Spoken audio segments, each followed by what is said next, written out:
The ER nurse everyone ignored was the only one the Blackhawks came to find. At 12:13 a.m. snow buried the streets of Colorado Springs and Silver Pine Regional Medical Center, moved through another exhausted night of pain paperwork and fluorescent light. Rachel Monroe stood by a supply cart restocking saline flushes like she had done 1,000 times before. To the doctors, she was quiet. To the charge nurse, she was useful. To everyone else, she was almost invisible. Then the ceiling began to shake. 2 unmarked Blackhawks dropped out of the storm and 6 armed operators stormed into the ER asking for one name, hers. This story is about the people we underestimate, the wounds we hide, and the moment silence becomes power. Watch until the end because Rachel Monroe's past is not buried. Like this video and comment where you're watching from, the name Rachel Monroe still hung in the emergency room like smoke. But 10 hours earlier, no one at Silver Pine Regional Medical Center had been looking for her at all. At 2:07 in the afternoon, Colorado Springs sat under a low gray sky, the kind that pressed the mountains into shadow and made the whole city feel closer to winter than the calendar claimed. Snow had not started yet, but the air carried the metal taste of it. Rachel felt it the moment she stepped out of her old blue sedan in the far corner of the employee lot. She always parked there, not because the space was convenient. It was not. The employee entrance sat nearly 200 feet away past a row of bare trees and a patch of cracked asphalt, where hospital maintenance had painted yellow lines twice and given up both times. There were closer spots near the ambulance bay.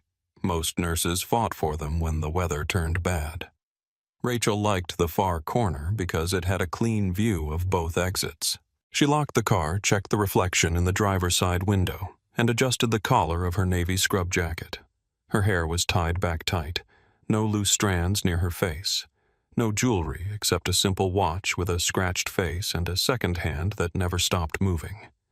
She glanced once at the roofline of Silver Pine Regional. 5 stories. Level 2 trauma center. Civilian hospital. No military installation within sight. No defense contractor office across the street. No reason for anyone from her old life to look twice at it. That was why she had chosen it. Inside, the employee corridor smelled of floor polish, stale coffee, and rain-soaked winter coats. The sound changed the way it always did when she walked into the hospital. Outside, the world had wind and traffic and distance. Inside, everything became layered. Monitor tones, elevator bells, rubber soles on tile. A child crying somewhere behind a curtain. A woman asking for a blanket. Someone laughing too loudly at the nurse's station because exhaustion had sharpened the joke into something funnier than it was. Rachel moved through it without hurry. Her locker was in the 3rd row bottom left.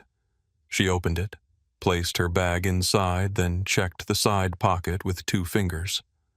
The stainless steel water bottle was there. Cold to the touch. Dent near the base.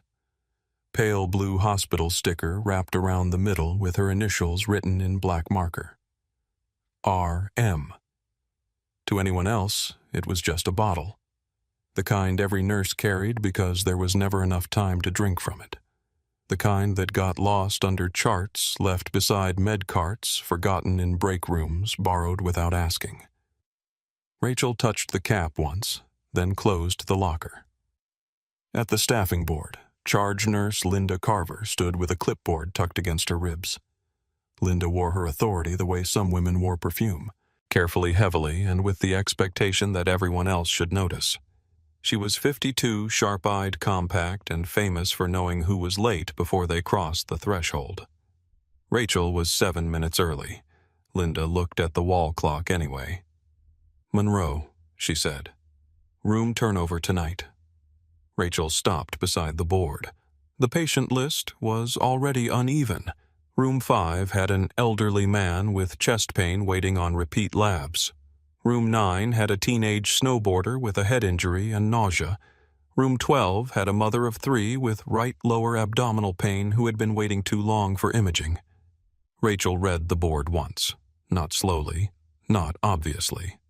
Her eyes moved across names, times, symptoms, pending orders, staff assignments. She saw the gaps the same way some people saw open doors. "Room 9 is overdue for a neurocheck," Rachel said. Linda did not look up.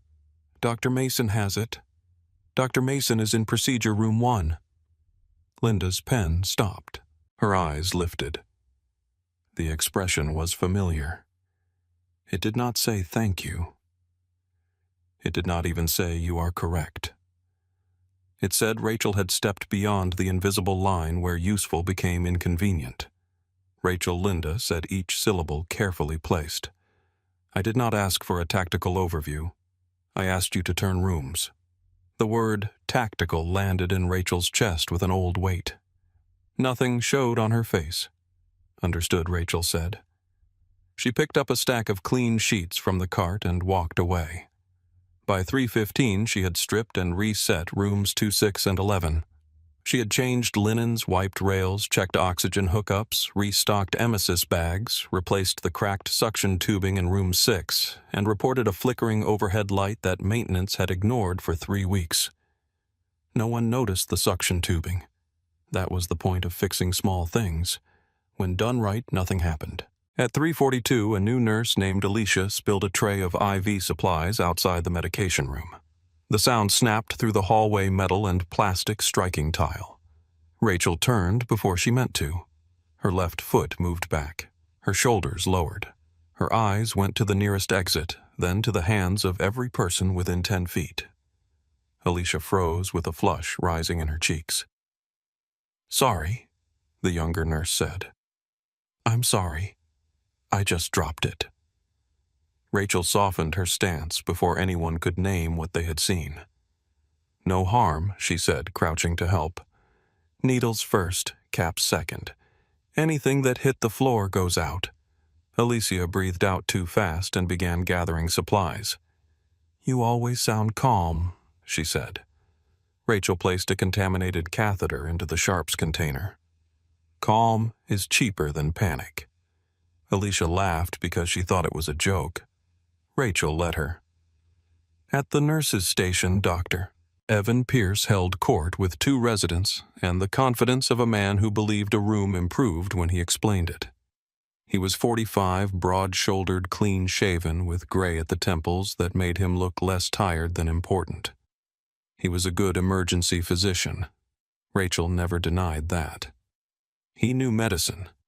He moved quickly when the situation demanded it. Patients lived because of him, but he also had a way of letting his competence become weather. It filled the room whether people needed it or not. Trauma is sequence. Pierce told the residents, tapping a tablet with one finger. Airway, breathing, circulation, disability, exposure. If you lose the sequence, you lose the patient. Rachel passed behind him with a fresh chest tube tray. Pierce glanced over. "Monroe. When you get a minute, check the chest tube trays. Last week they were missing clamps." Rachel kept walking. "Checked at 4:30, she said. 2 clamps replaced.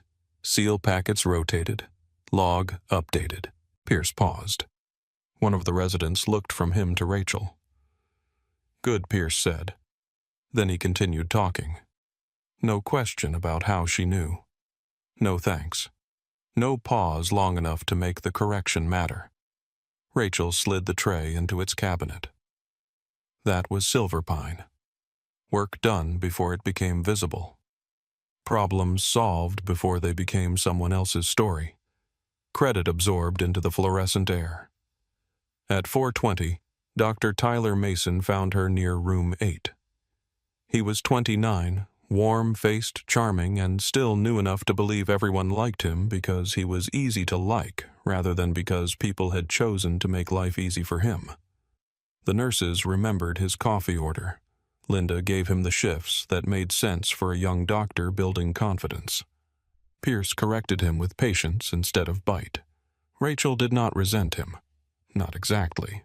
Resentment took energy, and energy had better uses. Rachel, Tyler said, lowering his voice in the way people did when they were about to ask for a favor they already considered granted. "Quick help." Rachel looked at him. What do you need, family, in room 8? Stroke discharge. Daughter is overwhelmed. I'd explain it, but Pierce wants me in on a consult. That is your patient. I know. I know. Tyler raised both hands in surrender. You're just better with families. He meant it kindly. That made it worse in a small way. Rachel looked through the curtain into room 8. An older man sat upright in bed, one side of his mouth still slightly weak. His daughter stood near the tray table with discharge papers in both hands, staring at them as if the pages might rearrange themselves into mercy. Rachel took the papers from Tyler. I'll talk to them. You are a lifesaver. He was gone before the last word finished. Rachel entered room 8 and pulled the rolling stool beside the daughter. Let's make this less ugly, she said. The daughter gave a tired laugh that almost turned into a sob. For the next 20 minutes, Rachel explained the medication schedule. She drew 4 boxes on the back of a blank form: morning, noon, evening, bedtime. She wrote the pill names in large block letters, circled the blood thinner, and drew a star beside the warning signs that meant call 911. Not the clinic, not the neighbor, not the cousin who used to work front desk at a dentist office. The older man watched her hands. You military? He asked. His daughter looked up, surprised. Rachel's pen did not stop. Once. Army Air Force. Medical. Rachel capped the pen. Yes. The old man nodded at the scar along the inside of her wrist, pale and thin under the hospital lights. Thought so. Rachel handed the daughter the paper. Keep this on the fridge for the first week. Set alarms on your phone. Do not try to remember everything when you are tired. Systems beat memory when fear is involved. The daughter looked at the chart, then at Rachel. No one explained it like this. Rachel stood. People explain things the way they understand them. That does not always mean the explanation is useful. When she left the room, the old man called after her. Air Force took good care of you. Rachel stopped with one hand on the curtain. For half a second, the hallway disappeared. A different room rose in its place. Concrete walls. A generator coughing in the heat. A man screaming for his brother in a language Rachel only knew enough of to know grief when she heard it. Blood under her fingernails. A radio call that came too late. A colonel's signature at the bottom of a document that ended her life without killing her. Then Silverpine returned. She looked back. Some of them, did she said. At 5:35, the ER surged. 2 ambulances arrived 3 minutes apart. A construction worker with a crushed hand. A woman with chest tightness and a history that made everyone move faster. A college student vomiting so hard his mother kept asking if he was dying. The waiting room filled with wet coats, tired faces, and the bitter smell of vending machine coffee. Rachel moved through the surge with quiet economy. She found the crushed hand patient's wedding ring before swelling trapped it. She caught the chest pain woman's allergy before the medication order went through. She placed a warm blanket over the college student's mother because parents shook too, even when they were not the patient. At 6:10, Linda handed her a stack of inventory sheets. Supply count before 7. Rachel looked toward room 12. The mother with abdominal pain had curled onto her side. Room 12 needs reassessment. Pierce knows. Her pain moved. Linda's eyes narrowed. Did she tell you that I saw her guarding when she shifted? Linda followed Rachel's gaze, then checked the board. Tyler is assigned. Tyler is with the hand injury. Rachel. There it was again. The warning inside her name. Rachel set the inventory sheets down. Appendix cases do not care about assignments. Linda stared at her. For 1 second, the charge nurse seemed ready to make the hallway about power. Then room 12 groaned. Rachel was already moving. The mother's heart rate had climbed. Her skin was damp. Rebound tenderness sharp enough to make her curse into the pillow. Rachel called Pierce, gave him the vitals, and had labs ready before he arrived. Pierce examined the patient, ordered imaging, and sent her to surgery within the hour. When he came out, he looked briefly toward Rachel. "Good catch," he said. 2 words. A clean hit of recognition. Then Linda called his name from the station, and he turned away. Rachel returned to supply count. Ply. At 7:48, she found 8 missing saline locks, 3 mislabeled bins, and an expired chest seal kit tucked behind fresh stock. She replaced all of it. She logged it. She initialed the sheet. No one saw her check the chest seal twice before putting it away. No one saw her fingertips pause on the packet. Chest wounds had a smell in memory. Copper, burned fabric, dust, sometimes jet fuel, sometimes dirt. Hospitals smelled cleaner, but bodies failed in old ways, no matter where they lay. At 8:30, she took her break outside near the ambulance bay.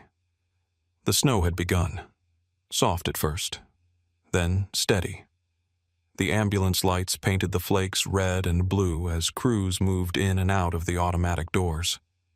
Rachel stood under the overhang with her jacket zipped to her throat and called Megan. Her sister answered on the 4th ring. "You better not be calling from a supply closet again," Megan said. Rachel leaned against the brick wall. Ambulance bay, luxury, how was school sticky, loud. One child glued a paper snowflake to another child's hair. "I have chosen to interpret that as holiday spirit." Rachel smiled. The expression was small but real. "You love them." "I do. That is the problem with tiny people. They are exhausting, and then they draw you a picture with 7 arms, and suddenly you forgive all crimes." An ambulance backed into the bay. Rachel stepped aside as the doors opened. Megan's voice softened. "You sound tired. I am at work." That is not an answer. Rachel watched 2 paramedics roll a patient inside. The patient was conscious, scared, gripping the rail with white knuckles. "I'm okay." Megan was quiet for a moment. "You always say that right before you disappear for 3 days." "I do not disappear. You go quiet in a way that makes people afraid to knock." Rachel looked out at the parking lot. Snow gathered on the hoods of cars, softening every hard edge. "I have a lot on my mind." "You have had a lot on your mind for 3 years." Rachel closed her eyes. Megan was younger by 3 years, and somehow braver in ordinary rooms. She asked questions Rachel had spent a long time surviving by not answering. Megan said gentle now, "Someday, you have to tell me what happened when you left." Rachel opened her eyes. Through the break room window, she could see her locker row beyond the interior hallway. Her bag sat behind a thin metal door. The water bottle sat inside it. "Someday," Rachel said. Megan sighed, but not with anger. "Fine, but I am making soup on Sunday. You are coming over. No extra shift. No weird hospital excuse. I do not make weird excuses. You once told me you could not come because the hospital ran out of tubing. It had. That is still weird." Rachel's smile faded as a gust of wind sent snow across the ambulance lane. "I'll try." "No." "You'll come." Rachel did not answer fast enough. Megan caught it. "Rachel." "I'll come," she said. "Good. And bring that terrible bread you buy from the place with the rude cashier. The bread is good. The cashier is rude. The bread is worth it." Megan laughed, and for a few seconds, Rachel let the sound settle somewhere warm. Then a trauma alert came through the bay doors behind her. Rachel straightened. Megan heard the change in her silence. "You have to go." "Yes. Love you." Rachel held the phone a second longer. "Love you too." She ended the call and stood there until her reflection appeared in the dark glass. For an instant, she looked like someone else, older than 34, younger than she felt.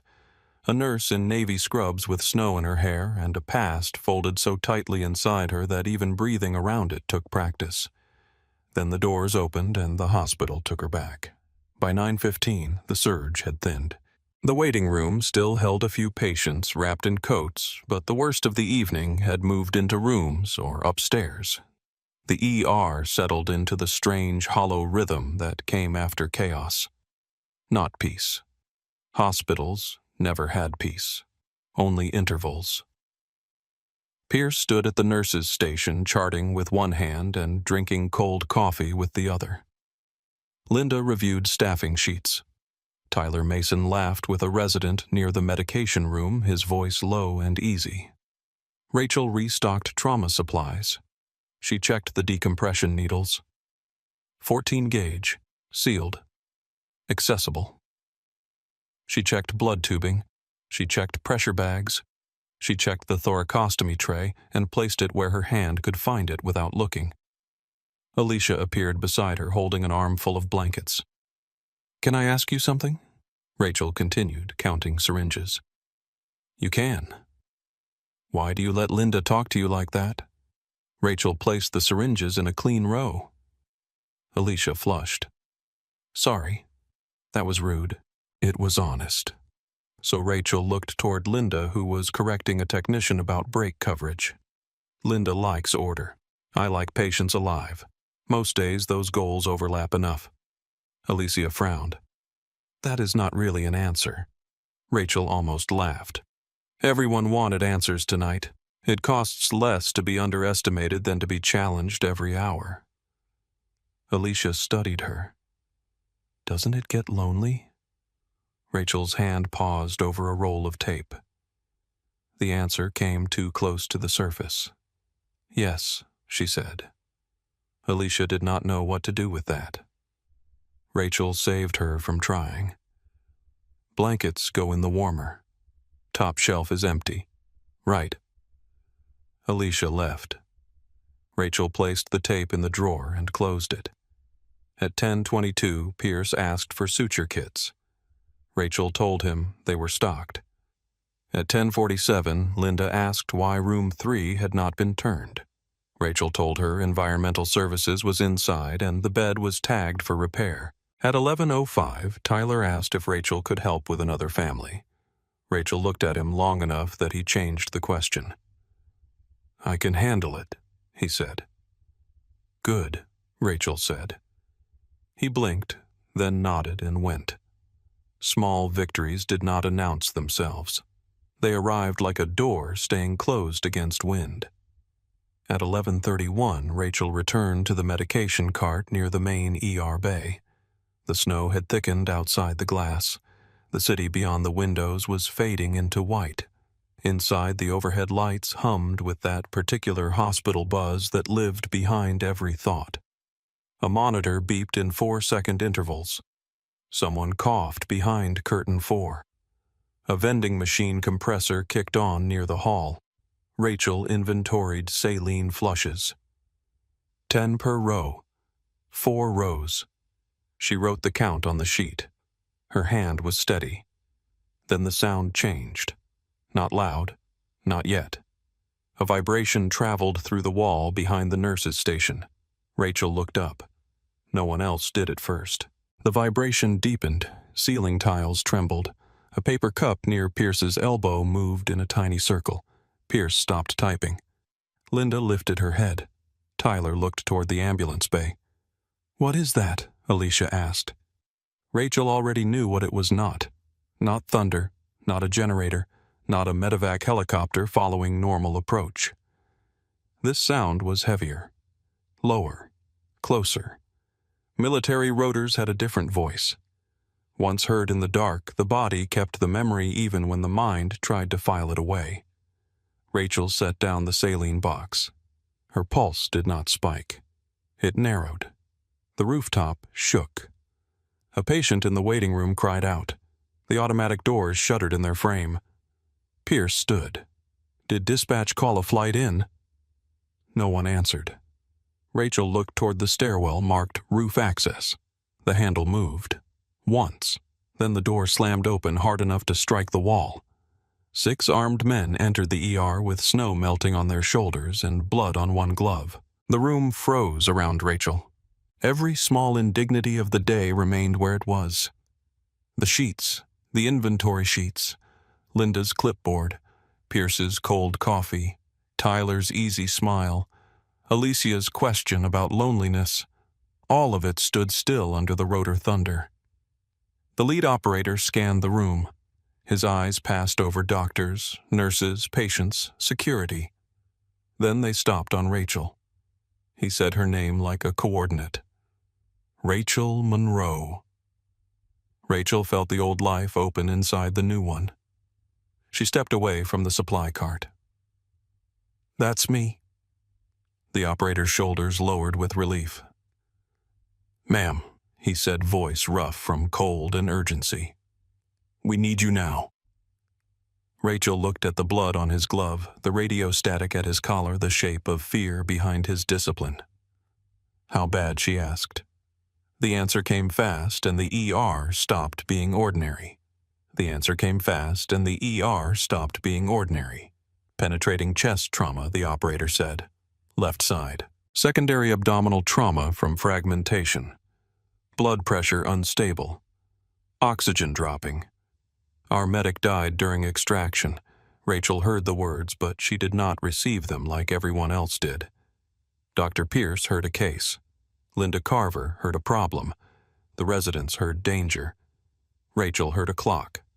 "How far out?" she asked. 9 minutes. Airway still open. Breathing shallow. Saturation was 87 2 minutes ago. Tracheal shift. The man paused for half a second. It was the first hesitation he had shown since entering the room. "Possible. Right deviation." Rachel turned toward Trauma Bay 2. Left tension pneumothorax until proven otherwise. "Move." Nobody moved. For one frozen second, the entire emergency department seemed caught between the Rachel they knew and the Rachel who had just stepped out from behind her own silence.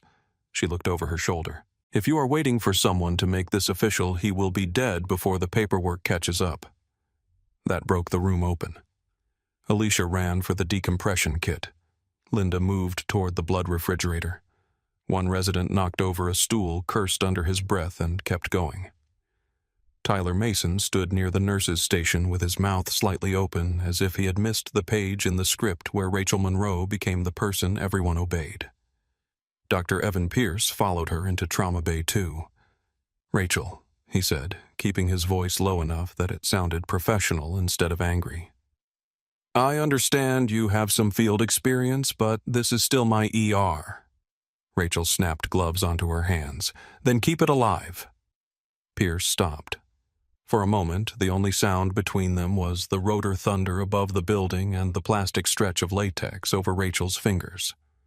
The operator who had called her name stepped into the bay behind them.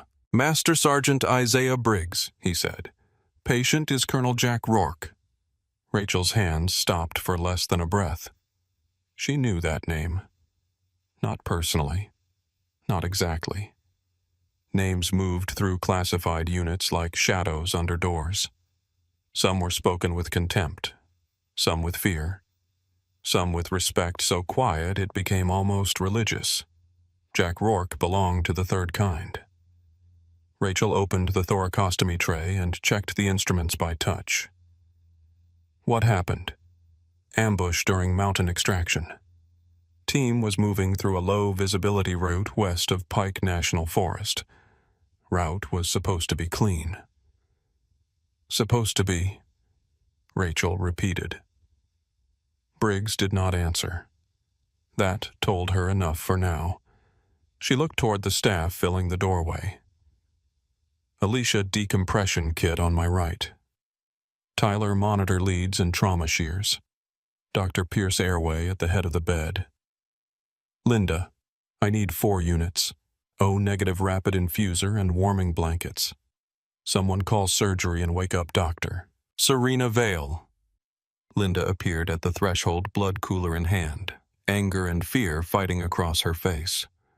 "Dr. Vale is not on call tonight." "Then call the surgeon who can open an abdomen before breakfast." Pierce looked at Linda. "Call Vale." Linda turned and left. Rachel checked the suction. It worked. She checked oxygen. Full flow. She checked the chest tube tray again. Good. Briggs watched her with an expression that did not belong to strangers. "You read my file?" Rachel said without looking at him. Major Maddox did. That name meant nothing to her, but the shape of it did. A person with access. A person digging where the dirt had been packed down for years. Before she could ask more, the rooftop stairwell erupted with movement. The stretcher came in fast. 2 soldiers pushed. One paramedic from the flight crew rode the side rail with one hand on a pressure dressing. Another man, younger than the others, walked beside the stretcher with a face held together by discipline and nothing else. Colonel Jack Rourke lay on his back, unconscious, his uniform cut open, skin pale beneath blood and field dressings.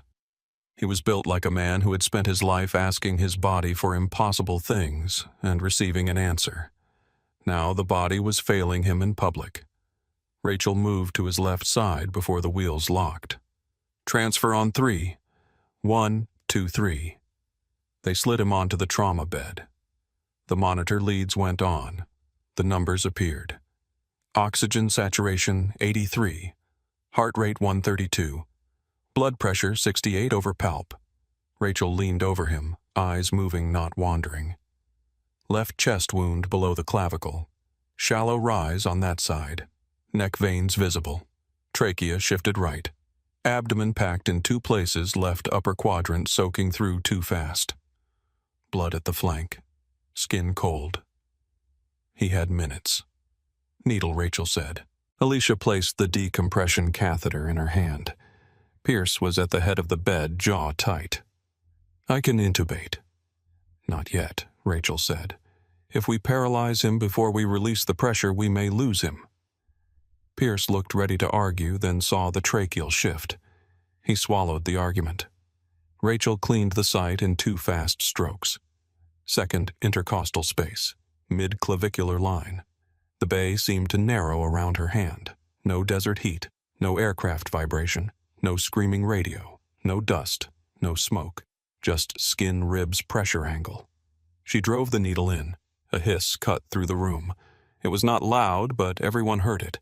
It was the sound of trapped air escaping the place where it had been killing him. The monitor changed. 83, 86, 89, 91. Rourke's chest rose, still weak but deeper. The young soldier at the rail shut his eyes for 1 second. Rachel saw it. Name, she said. His eyes opened. Corporal Noah Hayes. Hayes, stay where you are. If his breathing changes, you tell me before the monitor does. Yes, ma'am. She turned to the abdominal wounds. Field interventions.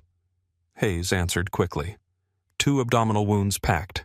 TXA given 30 minutes ago. No narcotics. Tourniquet to left thigh placed, then removed after bleeding controlled. He lost consciousness in the aircraft. Mechanism fragmentation device, close range. Any blast burns minor. Right forearm. Nothing major. Rachel lifted the soaked dressing. Blood welled dark and steady. Pressure bag. Now. Tyler handed it over too slowly. Rachel's eyes cut to his. Dr. Mason, your hands are either working or they are in someone else's way. Color rose in his face. He moved faster. Pierce glanced at her, then at Tyler, then back to Rourke. Airway is still open, Pierce said. Breath sounds diminished. Left present, right. Good. Keep talking. She pressed into the abdominal wound, assessing depth direction resistance. The packing was holding some of it back, but not enough. It was buying time, and time was expensive. Blood, she said. Linda arrived with the cooler breathing harder than she wanted anyone to notice. 4 units. Start 2. Keep 2 ready.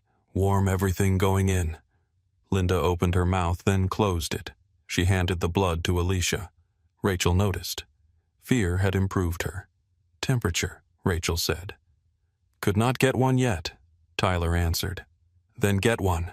Hypothermia kills clotting. Move. The first unit began running. The second followed. Rourke's pressure ticked up to 74 over 40. Not enough. Enough to keep fighting. Rachel leaned closer to his face. His pupils were sluggish but reactive.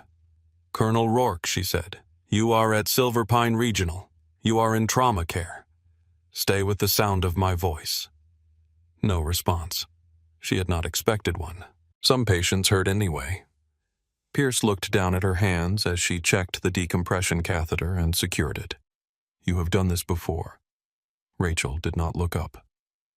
"Yes. Places where the lights were worse." His face tightened. "That is not an answer. It is the only one you need while he is bleeding." Another alarm chirped. Oxygen dipped to 89. Pierce adjusted the mask seal and lifted Rourke's jaw. "SAT is dropping." Rachel listened to the left chest again. Still diminished but present. The catheter had relieved the tension, but the lung was not happy.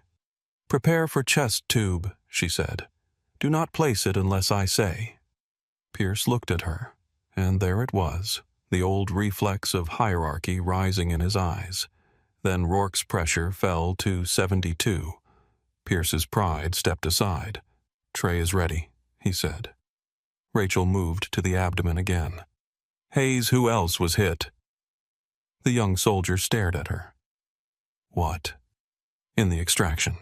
Who else?" His throat moved. "Sergeant Miller, our medic, killed on contact. 2 others wounded stable. Colonel took most of the blast. Was he carrying anything?" Hayes looked toward Briggs. Briggs gave the smallest nod. "A secure case," Hayes said. "Major Maddox had the other half." Rachel pressed harder into the dressing. Rourke's body responded with a weak shift. What was in the case? Hayes hesitated. Rachel looked at him. "I am not asking because I am curious. I am asking because people who kill a medic during extraction usually care about what leaves the scene." Briggs answered from the door. "Evidence." The word seemed to lower the temperature in the room. Pierce glanced at him. What kind of evidence? Briggs did not take his eyes off Rachel. Operational leaks, compromised mission routes, asset exposure, names attached to money. Rachel felt the hospital around her fade for a second. The red numbers on the monitor remained. The blood under her hands remained. Everything else moved backward. Names attached to money. She had spent 3 years waiting for those words to find her. She had imagined them in courtrooms, in secure offices, in a phone call from someone who finally believed her. She had not imagined them in Trauma Bay 2 with a dying colonel on the bed and snow melting from soldiers' boots. Rourke was investigating it, Rachel said. Briggs nodded. 14 months. How close? Close enough that someone burned his extraction route. Rachel looked down at Rourke. Then someone knew where he would be. Yes. And when? Yes. And that he would be medically vulnerable during transport. Briggs said nothing. Rachel's jaw tightened. Who knew he was coming here? 6 people before we lifted. More after we diverted. Diverted from where Peterson. Rachel looked up. Peterson Space Force Base had medical capability, security, federal presence. Bringing him to Silverpine made no sense unless the military route was compromised. You did not divert here because we were closest. No. You diverted here because of me. The room went quiet except for the monitors. Pierce stared at her. Linda stood with one hand still on the blood cooler. Tyler stopped pretending not to listen. Briggs gave the truth without decoration. Major Maddox said if Rourke was hit and the secure route failed, we were to bring him to Rachel Monroe at Silverpine Regional. Pierce gave a short, disbelieving laugh. She is a nurse. Rachel did not react. Briggs looked at Pierce for the first time. Yes, sir. The answer contained no insult. That made it worse. Rachel changed gloves and checked the left abdominal packing again. The bleeding had slowed but not stopped. His pressure rose to 86/52. Better, Alicia said, almost hopeful. Not better, Rachel said. Less immediate. Alicia nodded, chastened but focused. Rachel softened her voice. You are doing fine. Hang the next warmer. Alicia moved. Hayes watched Rachel with a strange expression. "Colonel Rourke talked about you," he said. Rachel kept working. "No, he did not. Not by name. He called you the medic they buried." Her hand paused on the tape. Just once. Pierce saw it. So did Briggs. Hayes seemed to regret speaking, but the words were already in the room. He said the first person who found the leak lost everything because no one protected her. Rachel secured the line. Colonel Rourke should save his breath for surgery. He felt responsible. "He was not my commander," No Hayes said. But he read the file. Rachel looked at him then. Hayes was young but not untouched. Combat had not made him older in the simple way people expected. It had rearranged something behind his eyes. He stood like a man holding back a door only he could see. "He kept saying the investigation began too late," Hayes said. "That if someone had listened 3 years ago, some of our people might still be alive." The monitor beeped steadily. Rachel heard another sound beneath it, a memory trying to breathe. She shut it down. "Blood pressure," she said. Pierce answered automatically. 90/56. Sat 94. Heart rate 116. Call Dr. Vale again. Tell her abdominal trauma with active internal bleed, likely splenic, possible hepatic involvement. She needs an OR ready and blood waiting. Tyler grabbed the phone. Linda watched Rachel. Her expression had lost its sharpness. Without it, she looked older.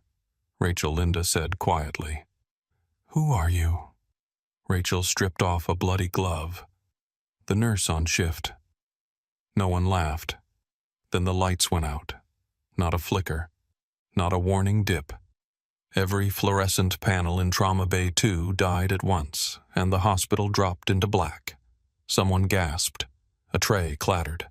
In the dark, Rachel's hand found Rourke's wrist, 2 fingers to pulse, while her other hand closed around the penlight clipped to her pocket. 1 second. 2. 3. Emergency power kicked in. The room returned in red. Not light exactly, more like warning made visible. The monitor survived on battery. The oxygen continued. The blood ran. Rourke's pulse remained under Rachel's fingers. "Status," she said. Pierce answered first. "Airway maintained. Sat 93. Alicia's voice followed. Blood still running. No line loss. Linda said generator should have picked up full auxiliary power. Briggs had already moved to the door. His weapon was out, angled low. His face had changed completely. The soldier who had brought in a patient was gone. The operator remained. That was not a power failure, he said. From somewhere beyond the bay, a door opened. Soft, electronic release. A door that should have required a badge. Rachel turned off her penlight. In the red glow, her face looked carved down to essentials. "How many men came with you?" she asked. 6. "How many are inside the hospital?" 4 now, 2 covering exterior routes. Anyone else have your access codes? No. Another sound came from the hallway. Footsteps. Slow. Measured. Stopping between each movement. Someone was checking sight lines. Pierce heard it, and the last of his certainty drained from his face. "This is a hospital," he said almost to himself. Rachel opened the supply cabinet and began pulling items. Tourniquets, chest seals, extra gloves, surgical tape, a second penlight, trauma shears. Pierce stared at her. "What are you doing?" Rachel placed the supplies into her scrub pockets with calm, practiced motions. "Being ready. For what?" She looked at Colonel Rourke, then at the door where the footsteps had stopped. "For the part where this stops being a hospital." Briggs touched his earpiece. Static answered him. His eyes moved to Rachel. "They are jamming us." Rachel listened to the hallway. The footsteps started again. Closer now. Rourke's monitor beeped behind her, fragile and steady, counting the seconds no one in the room could afford to waste. The footsteps stopped outside Trauma Bay 2. Rachel held one hand up. Not high, not dramatic. Just enough. Everyone in the room froze with her. Dr. Pierce stood at the head of the bed with one hand under Colonel Rourke's jaw, keeping the airway open. Alicia hovered near the blood-tubing face, pale in the emergency light. Linda Carver had her hand on the blood cooler, as if it were the only solid object left in the room. Corporal Noah Hayes stood at Rourke's left side, watching the monitor and the door at the same time.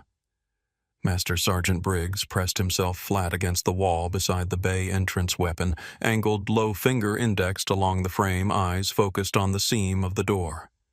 Rachel listened. One set of footsteps, maybe two farther back. Not hospital staff. Hospital staff moved fast when frightened, slow and tired and noisy when they thought no one important was listening. These steps had discipline, but not the easy rhythm of operators.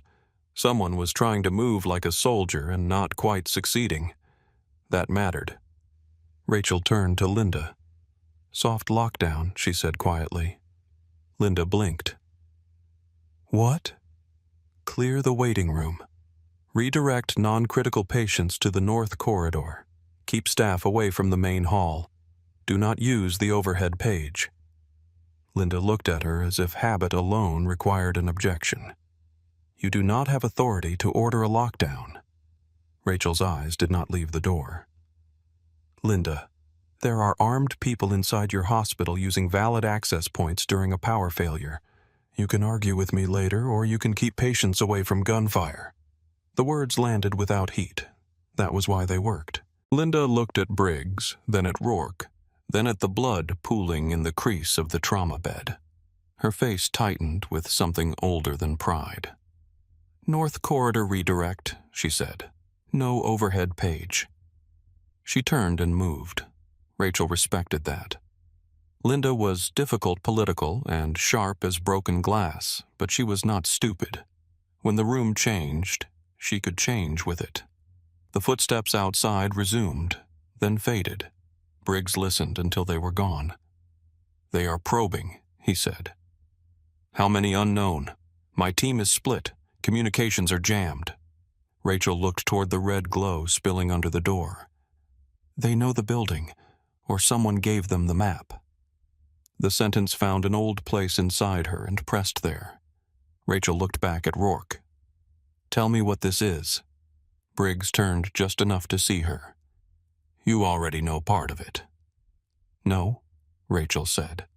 "I know the shape. I want the names." Briggs lowered his voice.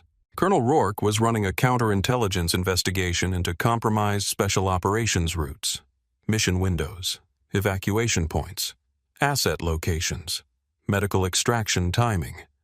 Information that should have existed inside sealed channels started appearing in hostile hands. How many operations? 4 confirmed. 2 suspected. How many people? Briggs did not answer right away. Rachel looked at him. How many? 9 dead or missing. 3 assets burned. 1 field clinic destroyed after coordinates leaked. Alicia made a small sound near the IV pole. Pierce glanced at Rachel, waiting for shock. He did not get it. Rachel's expression went still in a way that made the room colder. Who had access? Senior command. Logistics. Private defense finance. A few intelligence liaisons. Private finance, Rachel said. Briggs studied her. "You expected that. I learned a long time ago that blood leaves stains, but money leaves maps." Rourke's blood pressure cuff cycled. Pierce read it fast. 88/50. Rachel moved to the abdomen and checked the packing again, still holding. Briggs continued. "Major Claire Maddox has been building the case with Rourke. 8 months ago, she found an old server archive. It had fragments from a prior internal complaint. Altered after-action reports. Medical casualty inconsistencies. Procurement numbers that did not match recorded operations." Rachel's hand stopped. The room narrowed around the sound of the monitor. "Fragments," she said. "Yes." "Then she did not find the whole thing." Briggs waited. Pierce looked from Briggs to Rachel, then back again. "What whole thing?" he asked. Rachel did not answer. The past came anyway. 3 years earlier, Rachel Monroe had not been wearing navy scrubs. She had worn sand-colored fatigues, body armor with medical pouches across the front, and a radio that never seemed to stop hissing in her ear. Technical Sergeant Rachel Monroe, Air Force Pararescue Medical Specialist. She had worked in places where the sky burned white at noon and black at 4 in the afternoon when dust storms rolled over the roads. Places where flight plans changed because someone with a rifle had moved to a ridge. Places where she learned the difference between silence that meant safety and silence that meant everyone nearby was holding their breath. She had intubated a man inside a helicopter banking so hard her shoulder hit the ceiling. She had packed a wound with one hand while using the other to hold pressure on a second man who kept asking if his daughter had gotten the birthday video. She had crawled through broken concrete to reach a radio operator whose legs were pinned beneath a wall, then kept him alive for 3 hours with 2 tourniquets, a pressure bandage, and the kind of promises she did not believe in but made anyway, because dying men listened better when they had something to hold. She had done her job. Then she had noticed the numbers. A casualty report time-stamped before the casualty happened. A medical supply shipment billed to a forward clinic that had already been destroyed. A route change logged as weather-related on a night with clean skies and perfect visibility. A dead operator listed in one report, and alive in a field note Rachel had written herself with his blood drying on her sleeve. At first she thought it was error. Then she saw the same shell vendor code in 3 unrelated reports. Then she found transfer signatures tied to a logistics account that should never have touched operational movement. She copied what she could during a 36-hour access window that somebody forgot to close. Not summaries, not screenshots, full documents, full ledgers, full reports. Because incomplete evidence gave powerful people room to smile and say she misunderstood. She took the discrepancy packet to her direct superior. 2 weeks later, she was called into an office that smelled of coffee and printer toner and told there had been concerns about her conduct. No names, no dates, no charge clean enough to fight. Just enough smoke to make sure no one asked where the fire had started. The separation paperwork bore one signature above the others.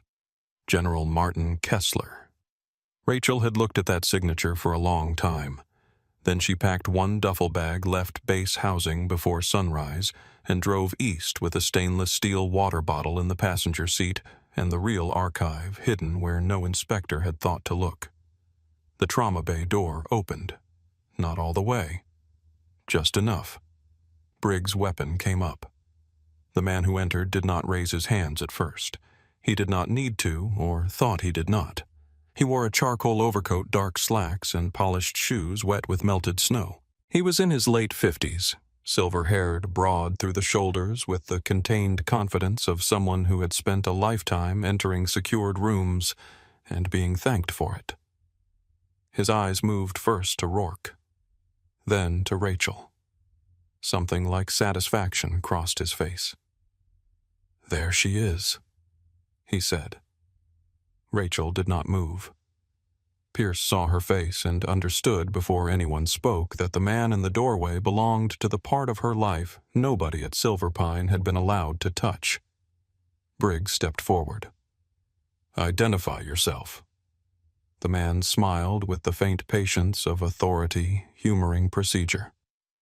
"Martin Kessler, retired United States Air Force General, current strategic advisor to the Defense Logistics Council." Briggs' weapon stayed raised. "Why are you here?" Kessler looked at the gun, then back at Rachel. "I came to prevent a misunderstanding from becoming a disaster." Rachel's voice came out calm. "General Kessler." He seemed pleased that she used the title. "Rachel Monroe. I heard you had hidden yourself in civilian medicine. I admit I pictured something smaller, a clinic in Wyoming perhaps, some place with paper charts and a tired receptionist." His gaze traveled over the trauma bay. "But this has a certain poetry, a hospital full of people who need you and still no one looking twice." Pierce's jaw tightened. Linda had returned near the rear entrance. She heard the words and looked at Rachel differently. Kessler stepped inside another pace. Briggs shifted to block him. "That is far enough." Kessler stopped. He looked at Rourke again. "He is alive," Rachel said. "That bothers you." "It complicates things." Hayes's hand curled around the bed rail. Briggs noticed. Rachel noticed Briggs noticing. The room was full of small movements that meant large things. Kessler sighed. Colonel Rourke was chasing ghosts. He convinced Major Maddox to chase them with him. Now good people are bleeding because a few ambitious investigators could not accept the difference between suspicion and proof. Rachel peeled off one bloody glove and dropped it into the bin. "You should have let him die in the mountains if you wanted that speech to work." Kessler's eyes sharpened. "There is the medic I remember. You never knew me. I knew enough. You were bright, useful, too proud of what you thought you saw. What I saw had account numbers." Kessler's smile thinned. Pierce looked toward Rachel. "Rachel," he said softly. "What is he talking about?" Kessler answered before she could. "Old paperwork, discredited allegations, a young service member who confused proximity with understanding." Rachel looked at him. "You signed the separation order before the investigation even opened." "There was no investigation." "Exactly." The monitor beeped behind them. Rourke's pressure held at 88/54. Every second mattered. Every word cost something. Kessler knew it. His gaze flicked to the supply tray, then to Rachel's scrub pockets. "You kept something he said." Rachel said nothing. "The archive Major Maddox found has been quarantined. Every server path she touched is locked. Every file is contained. If you believe that old digital graveyard would save you, I am sorry to disappoint you." Rachel let the silence stretch. Then she reached slowly into her pocket. Briggs angled his weapon, watching Kessler's hands. Rachel removed a cheap black flash drive with a strip of medical tape wrapped around it. Her initials were written in blue ink. She placed it on the stainless steel tray. Kessler's eyes moved to it. Too fast. Rachel saw the hunger under the calm. So he said, "You carried it all this time." Rachel looked at the flash drive. That Kessler's expression held but barely. Rachel tilted her head. "That drive has a grocery list, 2 continuing education forms, and a resignation letter I never sent." Pierce looked at the drive, then at Kessler. Briggs' mouth almost moved. Almost. Kessler took one careful breath. "The documents on the legacy server were yours. Some of them. You embedded them before separation." Rachel's eyes stayed level. "No. I left fragments where someone careful might find them. Enough to prove the shape of the hole. Not enough to climb out of it." Kessler's face changed by inches. Rachel stepped closer to the tray. "You just told me the archive was quarantined, which means you had access to it. Which means you knew Major Maddox found it. Which means you were watching a classified server path tied to an investigation you claim does not exist." The room was silent. Rachel's voice dropped. "Thank you." For the first time, Kessler looked angry. Not because he had been insulted, because he had been used. A sharp alarm chirped from the monitor. The blood pressure cuff had cycled again, a single mechanical complaint in the middle of a federal crime. Rachel turned on instinct.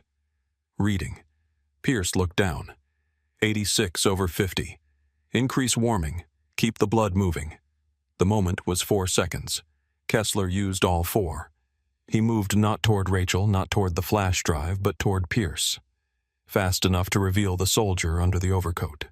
He caught Pierce's right arm, twisted it high behind his back, and stepped behind him, placing the doctor between himself and Briggs' weapon. Pierce inhaled sharply. Pain cut through his face, then fear. Alicia froze. Linda whispered, "Oh my God." Briggs' weapon tracked, but he had no clean shot. Kessler's voice returned to calm, but the polish was gone. The real archive. Rachel. Rachel looked at Pierce. Hours earlier, he had spoken to her like she was furniture with a license. Now his eyes were locked on hers, stripped of rank, stripped of certainty. Just a man in pain, depending on the one person in the room who had not lost the shape of the situation. Rachel reached for the flash drive on the tray.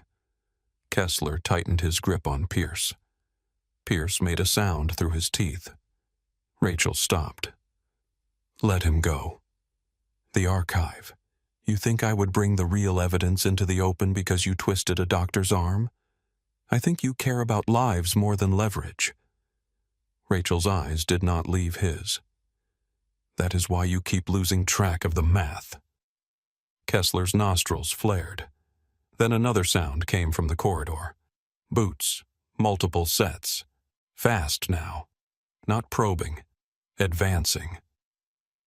Briggs glanced toward the door. Rachel looked at Rourke. The colonel was alive but fragile. Too fragile to fight around. Too important to leave exposed. Hayes, she said. Yes, ma'am. Prepare the lines for movement. Alicia, tape every connection. Linda, clear the rear corridor to service elevator access. Kessler laughed once. No one is moving him. Rachel ignored him. Dr. Pierce, she said. Pierce's face was white with sweat. Can you stand? Kessler pulled his arm higher. Pierce swallowed a groan. Yes. Good. Kessler's eyes narrowed. Rachel looked at Briggs. Door 3 or 4 outside. Not my team. Contractors likely. The trauma bay door opened before he finished. 3 men entered in dark civilian clothes, all carrying the same false authority in their posture. Expensive jackets, earpieces, clean boots, men hired to look official to people who were frightened enough not to ask for credentials. The lead man held up a laminated card. Federal Contractor Authority. We are taking custody of the patient and associated personnel. Briggs did not blink. That is a private security license. The man hesitated. Kessler snapped, secure the room. The lead contractor looked at Briggs' weapon, then at Rourke, then at Rachel. His calculation was visible and unimpressive. Rachel moved to the bed. Unlock wheels. Tyler, who had been frozen near the cart, finally stepped forward. I'll do it. His voice shook, but he did it. Alicia taped the IV junctions with quick fingers. Linda disappeared through the rear door to clear the path. Hayes gathered the blood bags and lifted the IV pole. Pierce used the moment Kessler turned toward the contractors. He shifted his weight, dropped his shoulder, and tore free with a gasp of pain. Not graceful. Not heroic. Enough. Briggs stepped between Kessler and the bed. Rachel seized the rail. Move! The bed lurched toward the rear exit. Kessler shouted behind them. Rachel! She did not look back. The rear corridor opened in red emergency light, long and narrow, smelling of floor wax and cold air from the service dock below. Linda stood at the junction, waving them through with one hand, while holding the other against the wall to steady herself. Rourke's monitor rolled with them, the screen glowing green against the dark. Pierce took the foot of the bed, injured arm tight against his side, and pushed with his left hand. Rachel glanced at him once. Still useful. His breath came hard, apparently. Then keep pushing. They moved into the corridor as the trauma bay door swung shut behind them, cutting off Kessler's voice, but not the sound of men moving after them. The rear corridor of Silver Pine Regional had always felt smaller than the public hallways. Fewer windows, lower ceiling, no framed photographs of donors, no soft blue signs telling visitors where to find radiology or the cafeteria. Just painted concrete linen carts, supply closets, and the smell of floor wax laid over old disinfectant. Now, under emergency lighting, it looked like something built beneath a battlefield. Rachel kept one hand on Colonel Rourke's side rail and one eye on the monitor rolling beside him. His face was the color of paper left too long in rain. The decompression catheter moved slightly with each shallow breath. Blood continued to darken the abdominal dressing despite the pressure wrap. Pressure, Rachel said. Pierce glanced at the monitor while pushing from the foot of the bed with his good arm. 84/46. Heart rate 128, oxygen 92. Keep him warm. Hayes, do not let that line swing under the rail. Yes, ma'am. Corporal Hayes walked sideways beside the bed, one hand guiding the IV pole, the other keeping the blood tubing free. He was young, but his focus had sharpened. Fear had not left him. It had simply moved behind the work. Alicia hurried behind them with the second unit of blood tucked under her arm. Linda Carver moved ahead, clearing carts from the corridor, with the brittle efficiency of a woman who had just realized order was not a matter of policy anymore. It was survival. Behind them, the trauma bay door opened again. Briggs turned while still walking backward. Move faster. Rachel did not look back. Not too fast. If we throw his line or drop his pressure, they do not have to shoot him. Pierce breathed hard through his teeth. His right arm hung close to his body where Kessler had wrenched it. Pain had pulled sweat onto his forehead, but he kept pushing. The front left wheel of the bed caught on a crack in the tile. The bed jolted. Rourke's monitor chirped. Hayes caught the IV pole before it tipped. Alicia gasped. Rachel leaned her weight into the rail and steadied the bed. Easy, she said. It was not clear whether she was speaking to the equipment, the staff, or the bleeding man on the mattress. From behind, a voice called through the corridor. Stop the bed. It was not Kessler. It was one of the contractors. Flat. Trained enough to sound official, not trained enough to sound certain. Briggs raised his weapon without firing. This is a critical patient transport. Stay back. Federal authority, the contractor shouted. Rachel's mouth tightened. Everyone keeps saying that like it becomes true through repetition. Pierce gave a breathless sound that was almost a laugh. They reached the junction. To the left, the main corridor led back toward the emergency department. To the right, the service elevator waited at the end of a narrow hall beside stacked linen bins and a locked maintenance door. Linda stood beside the elevator panel, pressing the call button again and again. It is not coming. Rachel looked at the indicator. 3rd floor. Too slow. Stairs are impossible with him, Pierce said. I know. Briggs touched his earpiece. Static hissed back. He swore under his breath. Rachel checked the monitor. Pressure. Pierce answered faster this time. 82/44. He is losing volume. The abdomen. Yes. Alicia stepped forward with the second blood unit. Rachel took it, checked the label, and handed it to Pierce. Spike it. Pierce hesitated for less than a second. With one hand, Rachel looked at him. You have teeth. Pierce stared at her, then tore the packaging with his teeth and worked the spike into the port using his left hand and his knee against the bed frame. It was ugly. It worked. Rachel adjusted the pressure bag. Good. Pierce looked surprised by the word. The elevator indicator moved. 2nd floor. Footsteps echoed from the corridor behind them. Briggs shifted to cover the junction. The red emergency light caught the edge of his face and carved it into shadow. 3 men, he said. Kessler is not with them. Rachel looked toward the closed elevator doors. That means he left them to slow us down. He is heading for an exit. Not yet. Briggs glanced at her. He will want confirmation Rourke is contained or dead before he runs. The elevator chimed. The sound was too soft for the moment. The doors opened.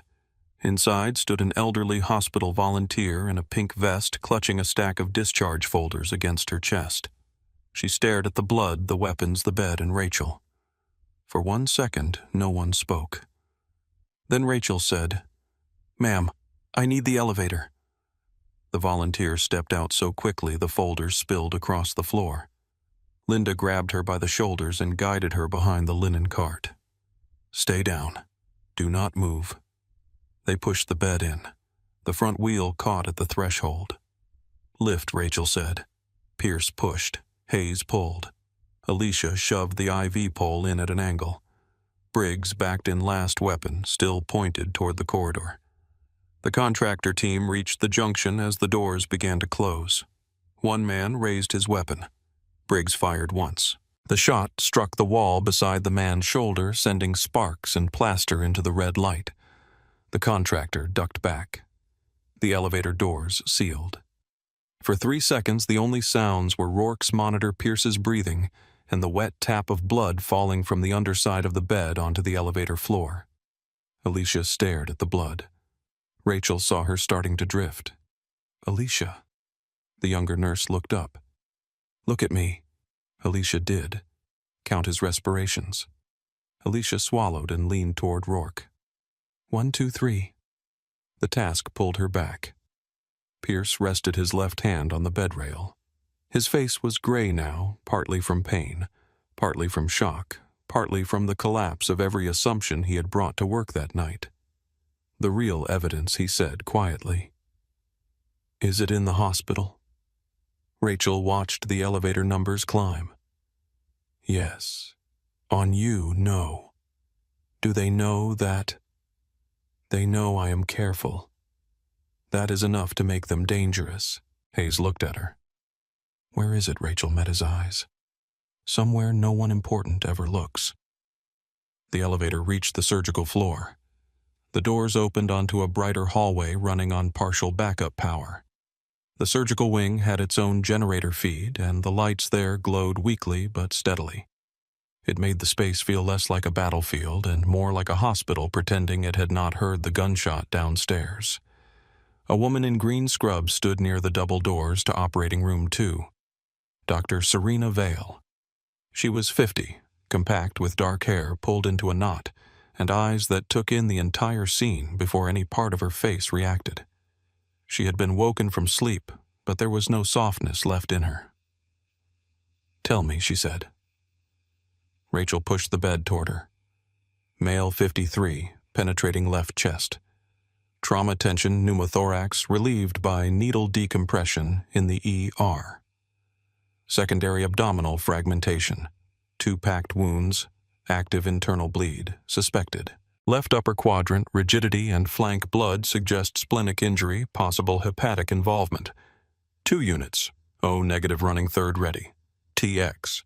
A given in field approximately 45 minutes ago. Hypothermic.